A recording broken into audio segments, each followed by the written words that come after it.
Америкалык сай Кыргызстанга 2002 жылы келген. Алгач Ошмуда ыктыярчы болуп иштеп жүргөн учурда америкалык досторунун бири эчкинин жүнүн Кыргызстандан Европага экспорттоону сунуштайт. Буну ишке ашыруу үчүн 2010 жылы Ошко үй бүлөсү менен көчүп келген. Жүн менен иштеген таанышым мага чалды. Сай бүгүн аябай кызыктуу нерсе болду. Кыргызстандан келген художник мага келди. Анан алар мага айтты, эгерде Кыргызстанда жүн проект болсо, аябай жардам берет. Анан ал менин мурда Кыргызстан жашаганын билди. Анан ушул проектке чакырды. Тыбыт менен иштөө долбоорун түзүп чыккандан кийин тоолуу аймактарга барып, элге жана чабандарга тыбытты алуу жолдору боюнча атайын окууларды өткөн. Эчкинин жүнүн кыркып эмес, тарап алса сапаты өтө жогору болот. Бул үчүн сай атайын тарактарды да жасаткан. Tabii jip жасаш үчүн өзүндүгү аябай маанилүү. Ошол себептен ал адамдар тараганда бизге пайда болот. Анан дагы эчкилерге пайда болот. Себеби эгерде кыркылса алар жылаңач да. Анан толордо аябай каприсный. Мүмкүн бир күн жылуу, анан түндө жамгыр келип, суук тиет, анан ден соолукка зыян болот. Ошол себептен тараш өтө пайдалуу, себеби алардын кыл калат, дагы защита берет. Сай долбоорду баштаганда 1 жыл изилдөө иштерин жүргүзгөн. Анда эл менен тыгыз байланыш түзүү үчүн 1,5 жыл убактысын кыргыз тилин өздөштүрүүгө кетирген.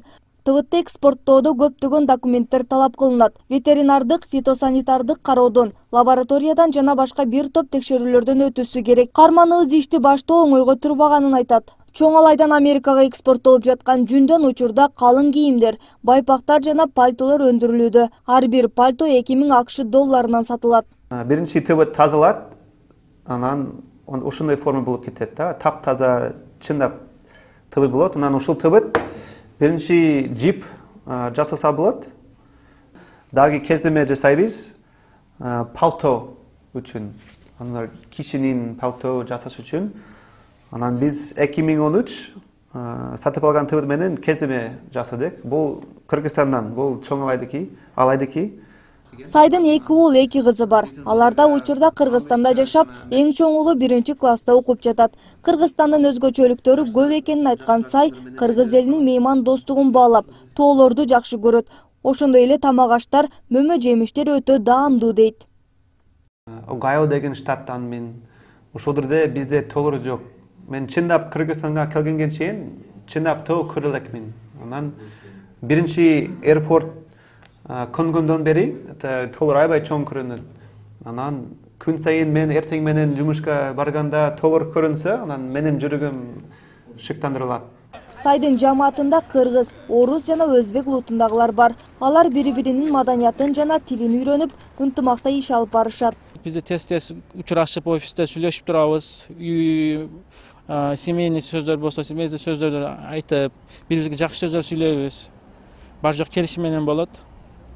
Анан бизге булар дагы сунуштар берет, булар дагы ой фикирлерин айтат.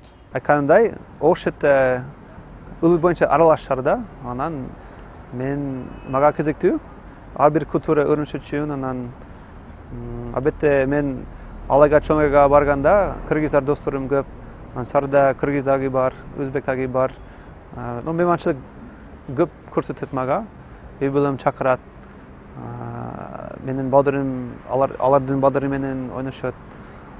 Айылым, алардын айылдары менен сүйлөшөт. Азыр Америкага экспорттолгон эчки жүнү бир гана Чоң Алайдан алынат. Бизнести мындан ары да өнүктүрүп, башка аймактарга да экономикалык жактан көмөк көрсөтүү мүмкүнчүлүгү бар. Учурда жүндөн 1 килограммы 1800 сомдон сатып алынат. Алдыда америкалык ишкер жүндөн кийимгече өндүрө турган атайын заводду ачууну пландап жатат. Адина Досумбетова, Айбек Ибрагим уулу, Ынтымак.